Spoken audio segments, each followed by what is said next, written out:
ಸ್ವಂತ ಮನೆ ಇದೆ, ಮನೆ ಮುಂದೆ ನಿಂತಿರುವ ಕಾರು ಇದೆ, ಕೈತುಂಬ ದುಡಿಯುವ ಧೈರ್ಯವೂ ಇದೆ. ಆದರೆ ಈ ಹೆಣ್ಣಿನ ದಾಂಪತ್ಯ ಜೀವನದಲ್ಲಿ ಒಮ್ಮೆಯೂ ಆಕೆ ಪ್ರೀತಿ, ನೆಮ್ಮದಿ ಅನ್ನೋದೇ ಸಿಗಲಿಲ್ಲ. ಹೊರಗಿನ ಪ್ರಪಂಚಕ್ಕೆ ಇವರದು ಸುಂದರ ಒಂದು ಕುಟುಂಬ ಅಂತ ಕಾಣ್ತಾ ಇತ್ತು ಸ್ನೇಹಿತರೆ. ಆದಷ್ಟು ವಿಡಿಯೋನ ಪೂರ್ತಿಯಾಗಿ ನೋಡಿ ಅಂತ ಹೇಳ್ತೀನಿ ಸ್ನೇಹಿತರೆ. ಸಂಸಾರ ಅನಿಸುತ್ತಿತ್ತು, ಆದರೆ ಆ ನಾಲ್ಕು ಗೋಡೆಗಳ ನಡುವೆ ಇದ್ದದ್ದು ಬರೀ ಏಕಾಂಗಿತನ ಮತ್ತು ಮೌನ. ನಮಸ್ಕಾರ ಕನ್ನಡಿಗರೇ, ಇಂದು ನಾವು ನಿಮಗೆ ಹೇಳೋ ಹೊರಟಿರುವುದು ಕೇವಲ ಮ್ಯಾಟ್ರಿಮನಿ ಬಯೋಡಾಟಾ ಅಲ್ಲ. ದಾಂಪತ್ಯದ ಅಸಲಿ ಪ್ರೀತಿಗಾಗಿ ಕಾಯುತ್ತಿರುವ ಒಬ್ಬ ಮಹಿಳೆಯ ಕತೆ ಕೂಡ ನಿಮಗೆ ನಾನು ಹೇಳ್ತಾ ಇದ್ದೀನಿ.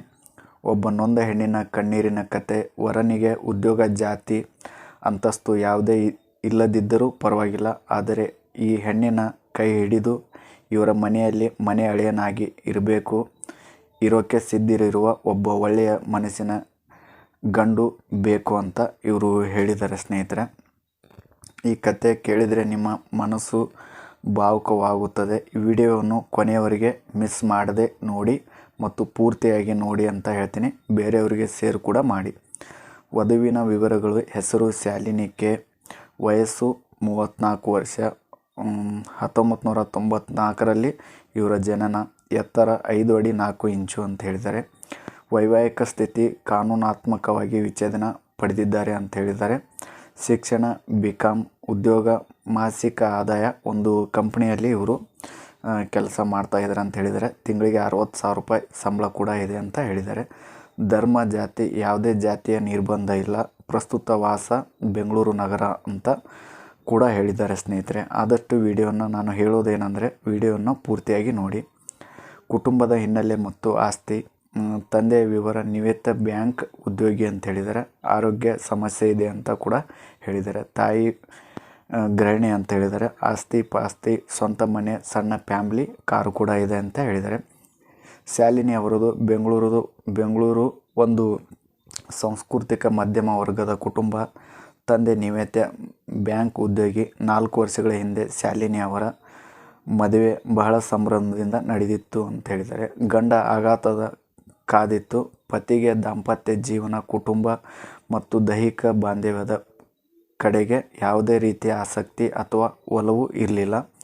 ಇಬ್ಬರ ನಡುವೆ ಯಾವುದೇ ಭಾವನಾತ್ಮಕ ಅಥವಾ ದಾಂಪತ್ಯದ ಸಾಮೀಪ್ಯವೇ ಇರಲಿಲ್ಲ ಅಂತ ಹೇಳಿದ್ದಾರೆ. ಗಂಡ ಸಂಪೂರ್ಣವಾಗಿ ವೈರಾಗ್ಯದ ಮನಸ್ಥಿತಿಯಲ್ಲಿದ್ದ. ಶಾಲಿನಿ ಅವರು ಎಷ್ಟೇ ಪ್ರೀತಿಯಿಂದ ಸಂಸಾರ ಕಟ್ಟಲು ಪ್ರಯತ್ನಿಸಿದರು. ಆತನಿಂದ ಸಿಕ್ಕಿದ್ದು ಬರೀ ನಿರಾಸಕ್ತ. ಕೊನೆಗೆ ಪರಸ್ಪರ ಒಪ್ಪಿಗೆಯಿಂದ ಇಬ್ಬರು ಶಾಸನಬದ್ಧವಾಗಿ ವಿಚ್ಛೇದನ ಪಡೆದು ಬೇರೆ ಆದರು ಅಂತ ಹೇಳಿದ್ದಾರೆ.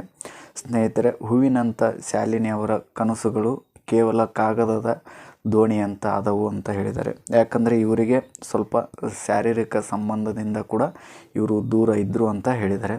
ಮೊದಲು ದಾಂಪತ್ಯದಲ್ಲಿ ಕಹಿ ಅನುಭವ ಉಂಡ ಶಾಲಿನಿ ಅವರು ಹೆತ್ತವರ ಮನೆ ಸೇರಿದರು. ಇಷ್ಟಕ್ಕೆ ಕತೆ ಮುಗಿಯಲಿಲ್ಲ. ಶಾಲಿನಿ ಅವರ ಹೆತ್ತವರಿಗೆ ಗಂಡು ಮಕ್ಕಳು ಇಲ್ಲ, 2 ಹೆಣ್ಣು ಮಕ್ಕಳು.